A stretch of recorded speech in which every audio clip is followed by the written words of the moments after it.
Chapter 16. Professor Trelawney's Prediction. Harry's euphoria at finally winning the Quidditch Cup lasted at least a week. Even the weather seemed to be celebrating. As June approached, the days became cloudless and sultry, and all anybody felt like doing was strolling onto the grounds and flopping down in the grass with several pints of iced pumpkin juice.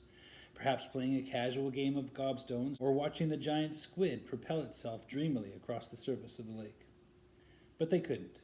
Exams were nearly upon them, and instead of lazing around outside, the students were forced to remain inside the castle, trying to bully their brains into concentrating while enticing wafts of summer air drifted in through the windows. Even Fred and George had been spotted working. They were about to take their OWLs, Ordinary Wizarding Levels. Percy was getting ready to take his NEWTs, Nastily Exhausting Wizard Test, the highest qualification Hogwarts offered. As Percy hoped to enter the Ministry of Magic, he needed top grades. He was becoming increasingly edgy and gave very severe punishments to anybody who disturbed the quiet of the common room in the evenings. In fact, the only person who seemed more anxious than Percy was Hermione. Harry and Ron had given up asking her how she was managing to attend several classes at once, but they couldn't restrain themselves when they saw the exam schedule she had drawn out for herself. The first column read, Monday, 9 o'clock, Arithmancy. 9 o'clock, Transfiguration. Lunch. 1 o'clock, Charms. 1 o'clock, Ancient Runes. Hermione, said Ron cautiously, because she was liable to explode when interrupted these days, are you sure you've copied down these times right? What? Snapped Hermione, picking up her exam schedule and examining it. Yes, of course I have.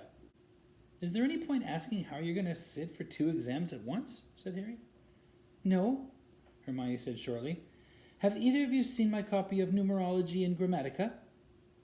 Oh yeah, I borrowed it for a bit of bedtime reading, said Ron, but very quickly. Hermione started shifting heaps of parchment around on her table, looking for her book. Just then, there was a rustle at the window, and Hedwig fluttered through it, a note clutched tight in her beak. It's from Hagrid, said Harry, ripping the note open. Buckbeak's appeal. It's set for the 6th. That's the day we finish our exams, said Hermione, still looking everywhere for her arithmancy book. And they're coming up here to do it, said Harry, still reading from the letter. Someone from the Ministry of Magic and an executioner. Hermione looked up, startled. They're bringing an executioner to the appeal, but that sounds as though they've already decided. Yeah, it does, said Harry slowly. They can't, Ron howled. I've spent ages reading up on that stuff for him. They can't just ignore it all. But Harry had a horrible feeling that the Committee for the Disposal of Dangerous Creatures had had its mind made up for it by Mr. Malfoy. Draco, who had been noticeably subdued since Gryffindor's triumph in the Quidditch final, seemed to regain some of his old swagger over the next few days. From sneering comments Harry overheard, Malfoy was certain Buckbeak was going to be killed, and seemed thoroughly pleased with himself for bringing it about. It was all Harry could do to stop himself imitating Hermione and hitting Malfoy in the face on these occasions.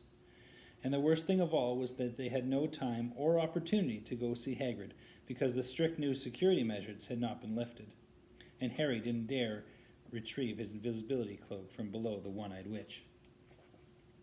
Exam week began, and an unnatural hush fell over the castle. The third years emerged from Transfiguration at lunchtime on Monday, limp and ashen-faced, comparing results and bemoaning the difficulty of the task they had been set, which had included turning a teapot into a tortoise. Hermione irritated the rest by fussing about how her tortoise had looked more like a turtle, which was the least of everyone else's worries. Mine still had a sprout for a tail. What a nightmare. Where the tortoise is supposed to breathe steam, I still had a willow-patterned shell. Do you think that'll count against me? Then, after a hasty lunch, it was straight back upstairs for the charms exam. Hermione had been right. Professor Flitwick did indeed test them on cheering charms. Harry slightly overdid his out of nerves, and Ron, who was partnering him, ended up in fits of hysterical laughter, and had to be led away to a quiet room for an hour before he was ready to perform the charm himself. After dinner, the students hurried back to their common rooms, not to relax, but to start studying for care of magical creatures, potions, and astronomy. Hagrid presided over the care of magical creatures exam the following morning with a very preoccupied air indeed. His heart didn't seem to be in it at all.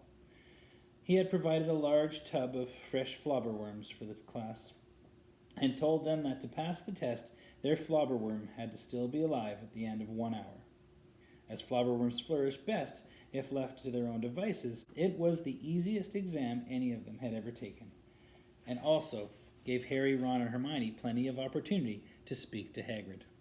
"Beaky's been getting a bit depressed," Hagrid told them, bending low on the pretense of checking that Harry's flobberworms was still alive. "Been cooped up too long, but still. We'll know day after tomorrow, one way or the other." They had potions that afternoon, which was an unqualified disaster. Try as Harry might, he couldn't get his confusing concoction to thicken, and Snape, standing watch with an air of vindictive pleasure, scribbled something that looked suspiciously like a 0 onto his notes before moving away. Then came astronomy at midnight. Up on the tallest tower, History of Magic on Wednesday morning, in which Harry scribbled everything Florian Fortescue had ever told him about medieval witch hunts, while wishing he could have one of Fortescue's choco nut sundaes with him in the stifling classroom. Wednesday afternoon meant herbology, in the greenhouses under the baking hot sun. Then back to the common room once more with sunburnt necks, thinking longingly of this time next day when it would all be over. Their second to last exam on Thursday morning was Defense Against the Dark Arts. Professor Lupin had compiled the most unusual exam any of them had ever taken, a sort of obstacle course outside in the sun, where they had to wade across a deep paddling pool containing a Grindylow, cross a series of potholes full of redcaps, squish their way across a path of marsh while ignoring misleading directions from a hinky-punk, then climb into an old trunk and battle with a new boggart. "Excellent, Harry," Lupin muttered as Harry climbed out of the trunk, grinning. "Full marks." Flushed with his success, Harry hung around to watch Ron and Hermione. Ron did very well until he reached the hinky-punk, which successfully confused him into sinking waist-high in the quagmire. Hermione did everything perfectly until she reached the trunk with the boggart in it. After about a minute inside it, she burst out again, screaming. "Hermione," said Lupin, startled. "What's the matter?" Professor McGonagall," she gasped, pointing at the trunk. She said I failed everything." It took a little while to calm Hermione down. When at last she had regained a grip on herself, she, Harry, and Ron went back to the castle. Ron was still slightly inclined to laugh at Hermione's boggart, but an argument was averted by a sight that met them at the top of the steps. Cornelius Fudge, sweating slightly in his pinstripe cloak, was standing there staring out at the grounds. He started at the sight of Harry. "Hello there, Harry," he said. "Just had an exam, I expect? Nearly finished?" "Yes," said Harry. Hermione and Ron, not being on speaking terms with the Minister of Magic, hovered awkwardly in the background. "Lovely day," said Fudge, casting an eye over the lake. Pity. He sighed deeply and looked down at Harry. "I'm here on an unpleasant mission, Harry. The Committee for the Disposal of Dangerous Creatures requires a witness to the execution of a mad hippogriff. As I needed to visit Hogwarts to check on the black situation, I was asked to step in." "Does that mean the appeal's already happened?" Ron interrupted, stepping forward. No, it's scheduled for this afternoon," said Fudge, looking curiously at Ron. "Then you might not have to witness an execution at all," said Ron stoutly. "The hippogriff might get off." Before Fudge could answer, two wizards came through the castle doors behind them. One was so ancient he appeared to be withering right before their eyes. The other was tall and strapping, with a thin black mustache. Harry gathered that they were the representative of the Committee for the Disposal of Dangerous Creatures, because the very old wizard squinted towards Hagrid's cabin and said in a feeble voice, Dear, I'm getting too old for this. 2:00, isn't it, Fudge?" The black-mustached man was fingering something in his belt. Harry looked and saw that he was running one broad thumb along the blade of a shining axe. Ron opened his mouth to say something, but Hermione nudged him hard in the ribs and jerked her head towards the entrance hall. "Why'd you stop me?" said Ron angrily as they entered the Great Hall for lunch. "Did you see them? They've even got the axe ready. This isn't justice."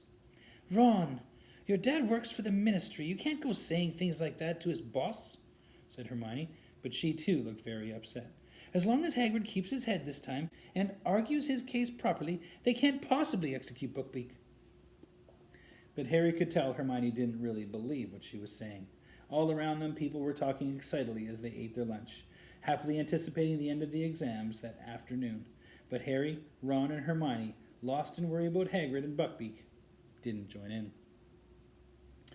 Harry and Ron's last exam was Divination, Hermione's Muggle Studies. They walked up the marble staircase together. Hermione left them on the first floor, and Harry and Ron proceeded all the way to the 7th, where many of their class were sitting on the spiral staircase to Professor Trelawney's classroom, trying to cram in a bit of last-minute studying. "She's seeing us separately," Neville informed them as they went to sit down next to him. He had his copy of Unfogging the Future open on his lap at the pages devoted to crystal gazing. "Have either of you ever seen anything in the crystal ball?" he asked them unhappily. "Nope," said Ron in an offhand voice. He kept checking his watch. Harry knew that he was counting down the time until Buckbeak's appeal started. The line of people outside the classroom shortened very slowly as each person climbed back down the silver ladder, and the rest of the class hissed, "What did she ask? Was it okay?" "They say the crystal balls told her that if I tell you, I'll have a horrible accident," squealed Neville as he clambered back down the ladder towards Harry and Ron, who had now reached the landing. "That's convenient," snorted Ron. "You know, I'm starting to think Hermione was right about her." He jabbed his thumb towards the trapdoor overhead. "She's a right old fraud." "Yeah," said Harry, looking at his own watch. It was now 2:00. "Wish she'd hurry up." Parvati came down the ladder, glowing with pride. "She says I've got all the makings of a true seer," she informed Harry and Ron. "I saw loads of stuff. Well, good luck." She hurried off down the spiral staircase towards Lavender. "Ron Weasley," said the familiar misty voice from over their heads. Ron grimaced at Harry and climbed the silver ladder out of sight. Harry was now the only person left to be tested. He settled himself on the floor with his back against the wall, listening to a fly buzzing in the sunny window, his mind across the grounds with Hagrid. Finally, after about 20 minutes, Ron's large feet appeared on the ladder. "How'd it go?" Harry asked Ron, standing up. "Rubbish," said Ron. "Couldn't see a thing, so I made some stuff up. Don't think she was convinced, though." "Meet you in the common room," Harry muttered as Professor Trelawney's voice called, "Harry Potter." I'm going to pause it there.